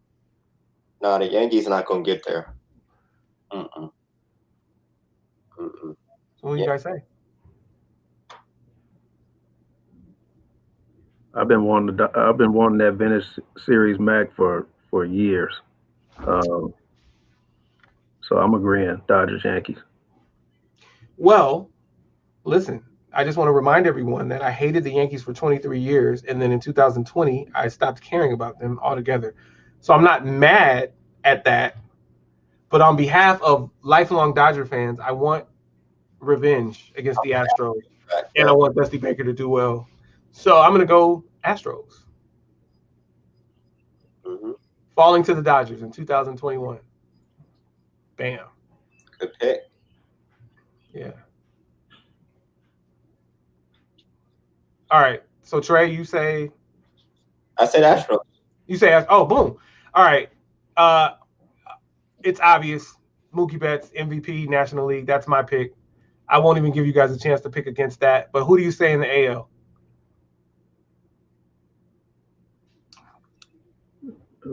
Repeat. Same MVP. I'm gonna go with the Rosarena, or as I like to call him, arroz con pollo. That's one reason I was gonna say Tampa. it'd be nice to have a rematch for them, but even though I want the Astros, but you know, I'm pulling for Rosarena, man. I want him to do well. Like, yeah. And I guess we just need to see what he does defensively. I know he wasn't a liability, but he also didn't play the whole season. right. So I think just since this is early picking, I'm gonna go with him just because if he carries over 75% of what he did offensively, first of all, with no one on base, two, just his overall at bats, then he becomes that much more effective because he didn't do much at all with anyone on base in the postseason. And that's how we were able to overcome him because he just didn't do much with people actually on base, with people in scoring position. So I'm going to say a Rosarena and Mookie early on. And by the way, Mookie came in second in MVP voting, for those of you who didn't know, in the National League. All right, so we all have the Dodgers. We all have the Lakers. Football, Trey's got Philly. I've got the 49ers. Rodney's got the Raiders. We just going to stick with that. That's easy. We don't need to talk about opponents. That's easy. And then either Alabama or Clemson. And then how about this? Do you guys realize today is the 3rd? The season starts in 19 days. Yeah, you know how I feel about Mookie. And I'm with you on that. AL, I don't care. That's why I say I'm Rose Compoyer. Hey, listen, the season starts in 19 days. Did you guys do that math? The NBA season starts in 19 days. Yeah. And by the way, before that. No, I mean the actual season. Yeah. You're getting ready to start getting NBA preseason games like soon. Yeah, I think the 11th. Yeah, that was like the week of the 12th. They play start the preseason. Lakers played Clippers twice, I think. Now, are they doing a full 82 game schedule or is it abbreviated? It's abbreviated. Okay. Aren't they playing like 70 games or 60 some games? I think it's between 65, 70 games maybe. Or is it 72 again?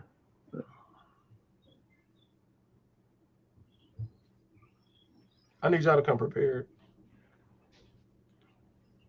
No, just kidding. So 72 games. Bam. 2 games. Okay. Thanks for coming prepared, Mac. So on the 22nd, on opening day, the Lakers are in action. And hey, AC, tail in. Oh man, what's up, AC? We about to close out, bro. So NBA scoreboard. I'm not talking to you, Siri. Which one? Siri, stop. Hey, Siri. No problem. I won't.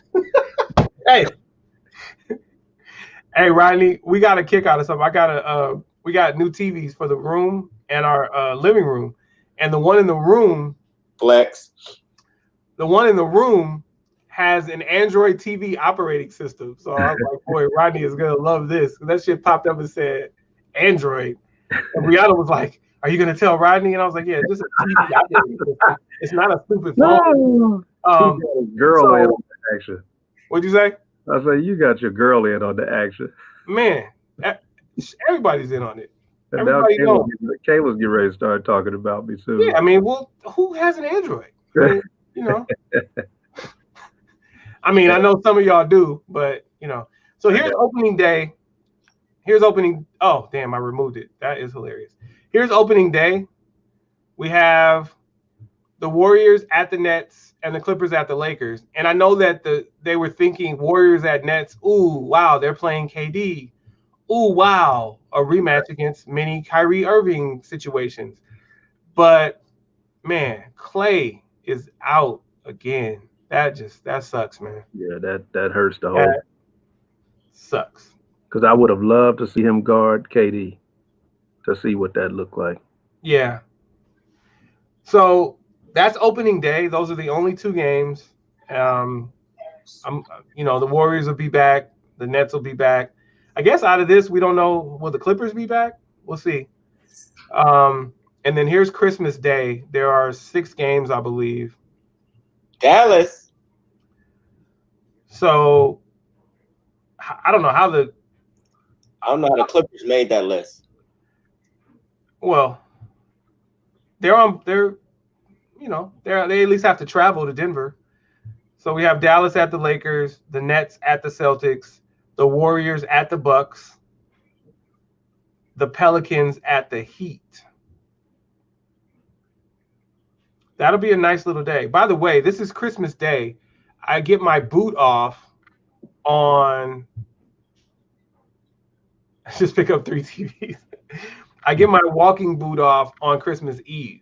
So on Christmas Day, I can sit around and watch these games with my surgical shoe on and my ankle brace, God willing.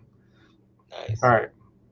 So, and it wasn't a flex, Trey. It was just time. I had TVs that needed to go, and we wanted 4K so that we could watch. It's okay.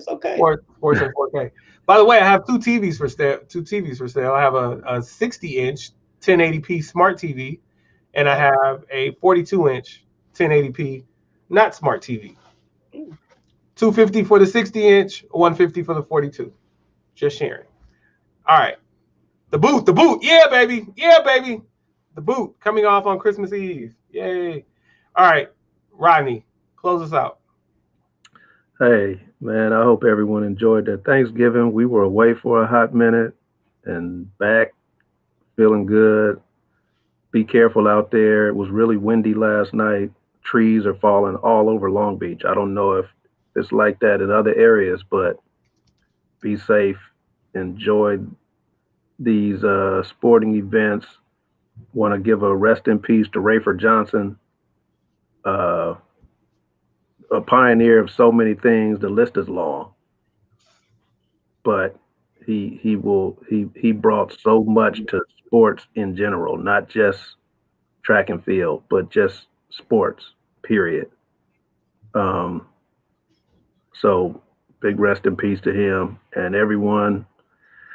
Until we see you again, glad you're tuning in. Stay with us. So 2 things. The first one, let's give a moment of silence for Rayford Johnson.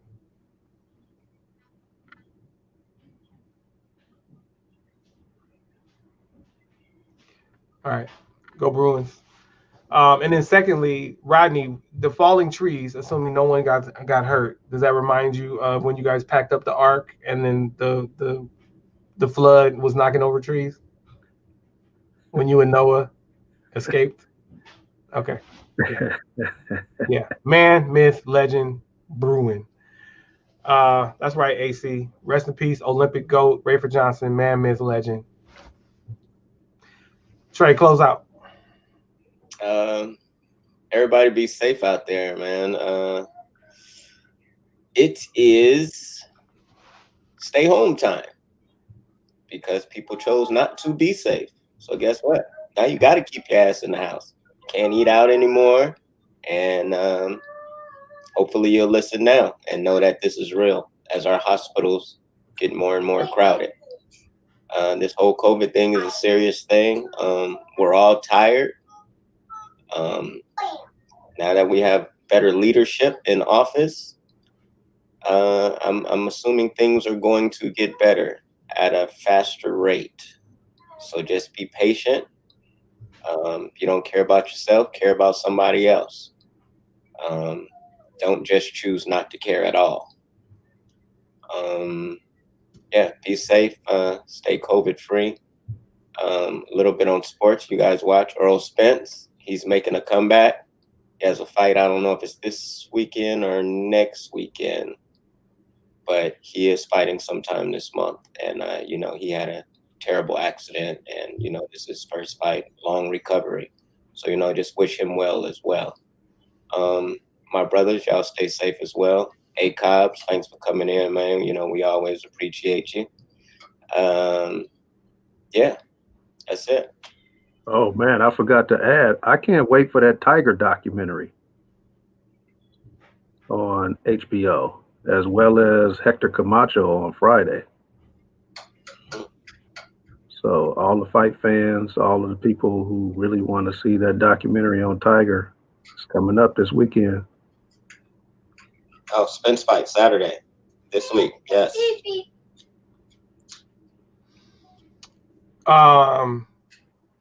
Wow. Thank you, Trey. Thank you, Rod. So Cobb's b-ball courts got shut down. They put barbed wire up.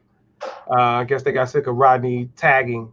They got sick of having to rinse that spray paint off. That's Rodney, you too old for that, man. Stop. Hey man, you guys got to stop playing that Jesus Shuttlesworth basketball in the pen like that. And just for clarity, Rodney is the one that planted all those trees that are falling down. He planted them back in AD 1. So listen. Cobbs always comes on. Mac just came on. We'd love to have you both on. Like, come on next Thursday. Come on the show, and we'll just go 5 deep. We'd love to have you. Mac has his own podcast. Cobbs has his own podcast, and then they have one together. It's awesome. It's amazing. I would love for them to join us because, we're very welcoming. We love to have people join us. Shout out to TreVon Moore, traveling. He's going to go see UCLA, go hang out with Herm Edwards, and then he's also going to watch the Rams game. I don't think he's still going to be there for the 49ers game on Monday. But that being said, listen, it's all real, even if you believe it's not. People are really dying, and it's really, really sad. And things happen, like when you have these family events, but people are coming from outside of your COVID bubble and infecting each other and then taking it home, and you're infecting more people. And like, it's not by chance that this thing is growing at an alarming rate. So even though the vaccines are imminent, let's make it to the vaccines. And then there are some people that don't even want vaccines, right? So keep that in mind. Like, people don't take flu shots. They don't take the flu vaccine because while there's also the herd immunity. So most people don't fall victim to the flu. So I get it, but we don't have herd immunity yet. We're getting herd infections. So let's be careful. Let's wear those masks. And again, let me demonstrate for you guys how to properly wear a mask. Because I know a lot of you guys don't know because you wear them like this. This is stupid. Okay? That's not helping anything. First of all, it's very close to your mouth coming out of there. And second of all, you can catch things through your nose and also spread things through your nose. So please wear your mask like this. And it doesn't matter what color your mask is. Here, let me help you. Let me demonstrate. That's a black mask. Here's a white mask. Same thing. Cover up your nose. Boom. Here's another black mask. Different kind, different material. Same thing. Bam. Cover up my nose. Guess what? You can still hear me. I don't need to do this for you to hear me. You can hear me when I do this. White T-shirt club. White T-shirt club. White T-shirt. That's my nephew. White T-shirt club. So they're gonna come on. They said they're gonna come on. So I appreciate y'all. Everybody be safe. My daughter is the light of my life. She's 3. She told me to tell you guys hello. She's at school right now. She's a trooper. And I love my brothers here. I love my brothers that joined us online. And 2 of them will be joining us next week. I'm super excited. Mac, I need your email address. So just DM it to me and I'll send you the invitation. I already have yours, Cobbs, obviously. I didn't say the white mask protects better than the black mask. I've never even worn the white one. I wear my blue one a lot, though. Listen, go Bruins. Trey is shouting out the Lakers today. Rodney, show us your alma mater, your sweatshirt, your hoodie. Bam! Yeah, so Rodney went to HU, and he wants to shout out Howard. Anthony Cobb's daughter is there. Well, figuratively there. She's in school, although she's, I believe, at home right now. So she's not getting the whole Howard experience right now, but that's going to happen. And yeah. Oh, so that's why Anthony Cobbs didn't come on this week, because of the Eagles' performance. Just so we're clear. Anytime the Eagles do something, he shows up and hops on. But not this week. And you see Trey didn't wear any Eagles gear. And Trey even has Eagles throw pillows. They're not there. Remember the whiteboard with Eagles? That's not on the wall. Trey is very quiet this week. But yeah, I appreciate Mac. I appreciate Cobbs. I appreciate Rodney, my guy Trey. I think we've been doing this since 1986. 1986. So we are 34 years in as friends. So yeah. All right. We appreciate y'all. Everybody that came on Facebook, shout out. Everybody that came on YouTube, shout out. Everybody that's listening on Spotify and or Anchor, thank you. This was episode 39 of the Collective Podcast. We were live. We appreciate you. Come see us next Thursday at noon Pacific Standard Time, where we will have the 1585 podcast along with us. We out.